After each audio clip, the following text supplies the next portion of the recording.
Eu acho que pode ter isso, da pessoa ter uma fé, mas não ser tão quente, não ser uma experiência tão forte a ponto dela, caramba, eu preciso compartilhar, que é o meu caso, eu não consigo ficar calado sobre isso.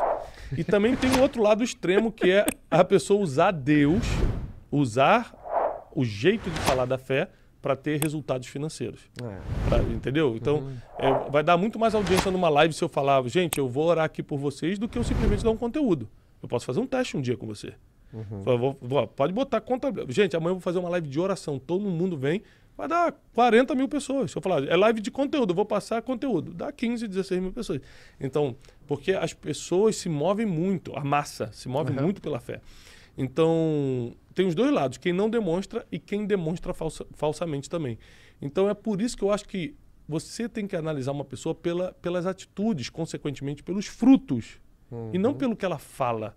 Porque falar, papagaio fala, pô. Ele aprende a falar e repete tudo. Agora, a atitude é a réplica do coração, né? Você tem um coração que acaba sendo revelado nas suas atitudes, principalmente nos momentos de mais pressão. Eu posso te perdoar e não te perdoo, então eu não posso falar que eu sirvo a Deus, porque Deus é amor, Deus é perdão. Hoje eu estava gravando também um podcast lá no Brunecast e a gente estava falando sobre perdão. Eu falei assim, mas o cara errou, ele tem que pagar. Eu falei, claro que tem, calma. Eu não estou falando que você perdoar é não deixar ele pagar o preço que tem que pagar pelo que fez. Se fez algo, por exemplo, que é crime, vai preso, paga a conta. Perdoar é só você liberar no teu coração para você voltar a dormir. Exato. Uau. Entendeu? O pai não pagou a pensão. Tem que ser preso porque é lei. Se tem que pagar a pensão, tem que ser preso. Perdoar não é ele não ser preso. Perdoar é você não perder noites de sono, você não morrer de ódio, ficar cheia de mágoa, cheia de amargura porque ele não pagou a pensão. Então, essa é a diferença de ter Deus de verdade, é pregar com as atitudes, né? Do que quem simplesmente usa Deus na fala para ter algum resultado. E eu gosto muito porque você tem uma habilidade muito forte que é contar histórias.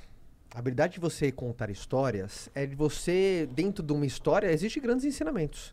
Qual que é uma história? Porque você é um grande estudioso, assim, da Bíblia. Eu gosto muito pra mim é o livro dos livros. Qual que é uma história que vira e mexe?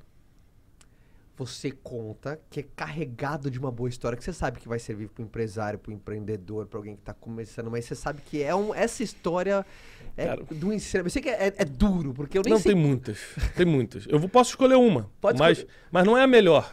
É simplesmente a que está vindo na minha cabeça, porque tem muitas. Deixa vir. Né? A que veio na minha cabeça agora é a parábola do filho pródigo. Serve para qualquer coisa. Por exemplo, esse ano passado, quer dizer, 2020, eu tive o privilégio de ser preletor lá lá do Flávio Augusto, no Powerhouse. No Powerhouse. Então, poxa, é uma grande, se não a maior conferência de empreendedores da América Latina, e eu era o preletor. E aí, eu perguntei, falei, Flávio, você sabe o que eu falo, né? Você não está imaginando que eu vou fazer uma conta para empresário prosperar, porque não é o que eu falo. Ou seja, você tem que dizer, você sabe que eu... Você sabe que eu sou teólogo. Você sabe que eu vou pregar. Abra sua Bíblia, tô brincando. Mas eu vou usar... Sabe? Não, tudo bem. Beleza. O combinado não sai caro. Aí quando apertou o REC, começou... Eu falei assim, gente, eu quero contar pra vocês a parábola do bom samaritano, que é outra parábola. O que eu vou contar agora pra vocês é do filho pródigo. Cara, mas eu acho animal essa habilidade sua de usar os ensinamentos, cara, de Deus. Que estão dando certo há 2000 anos. Presta atenção, a questão da Bíblia não tem a ver com fé necessariamente. É bom a gente deixar isso aqui claro. Que uma função até da teologia é explicar essa diferença. Uma coisa é sua fé, que você pode abalizar sua fé na Bíblia. Isso é uma coisa. Outra coisa é que a Bíblia é um livro histórico e filosófico. Você não precisa ter fé para ler a Bíblia. Justo. Está dando certo há 2000 anos, não tem nenhuma contradição há 2000 anos. Desde que foi publicada, nenhum arqueólogo, nenhum cientista, nenhum historiador, ninguém que se fala, isso aqui não bate. Não, essa história está mal contada. E foi escrita por centenas de homens diferentes em milênios de distância e tudo bate, tudo confere. Tudo que está escrito lá. E outra coisa, você não precisa ser de fé para praticar o que está escrito, porque a maioria das pessoas já acredita que aquilo é verdade. Por exemplo, honrar pai e mãe. Você precisa ser evangélico, católico ou espírita para honrar pai e mãe? Não. Se você perguntar na rua, as pessoas vão falar, cara, esse é o certo. É ou não é? Não roubar, não matar. Não roubar, não matar, não trair a esposa, ser fiel ao esposo. Você precisa ser crente para ser fiel no casamento? Você precisa ser católico para isso? Ou é o senso comum Justo. de moralidade ou do que for? Justo. Você está entendendo? Então, assim, a Bíblia, na verdade, ela é um manual de instrução do ser humano, assim como você compra uma geladeira e vem um manual de instrução. É lógico que as religiões se apoderaram da Bíblia e a usam a seu favor. Mas a Bíblia deveria ser um livro obrigatório nas escolas. Eu defendo um ensino bíblico nas escolas não religioso. Não estou defendendo o ensino religioso. Total. O ensino bíblico, usando a Bíblia como livro histórico e filosófico para levar um conhecimento às crianças e aos adolescentes que reduziria muito problemas sociais como a marginalidade, problemas com drogas, problemas familiares seríssimos e outras coisas, até de caráter. Por exemplo, a Bíblia fala que você tem que falar a verdade. Porque muitos problemas a gente tem na sociedade porque as pessoas mentem.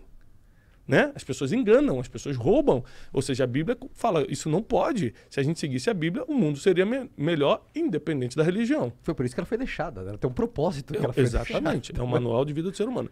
Então, assim, no Powerhouse, esse ano eu falei sobre a parábola do bom samaritano. E usei a parábola do bom samaritano para aplicar na vida empreendedora. Cara, foi demais. A gente recebeu milhares de testemunhos, depoimentos. A que eu quero usar hoje é a parábola do filho pródigo. Como é que é a parábola do filho pródigo? É um filho de um multimilionário, tinha ele e o irmão. A Bíblia diz que ele chega para o pai dele. Primeiro vamos esclarecer o que é uma parábola. Parábola é uma história representativa, ilustrativa. Jesus usava muito parábola para você entender é um storytelling. Tá. Para você entender de uma forma mais clara. É tipo uma analogia no É uma formato de analogia, história. é uma analogia, né? Você perguntava alguma coisa para Jesus, se a resposta era muito difícil, ele te respondia com uma parábola para você entender. Justo. Aí eu falei assim, Era um Jesus, contador de história. era um contador de história clássico. perito. Eu falei assim, Jesus, o que é isso? O que é aquilo? Ele falou, bom, é como um grão de mostarda e começar. História. Entendeu? Então, entendi.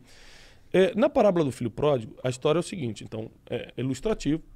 O filho chega para o pai, um dos dois filhos, chega para o pai, o mais novo, fala assim, pai, me dá uma parte da minha herança. O pai era multimilionário. Eu quero a minha parte da herança agora.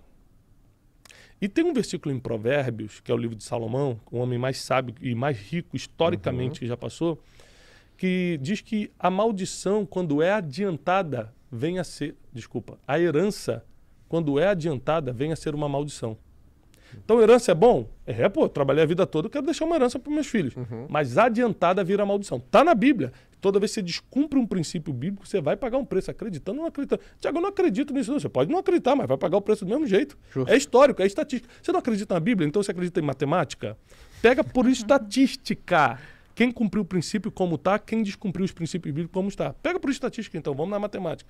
Então, esse homem, ele adiantou a herança. Então, está na Bíblia que ele atraiu uma maldição para a vida dele.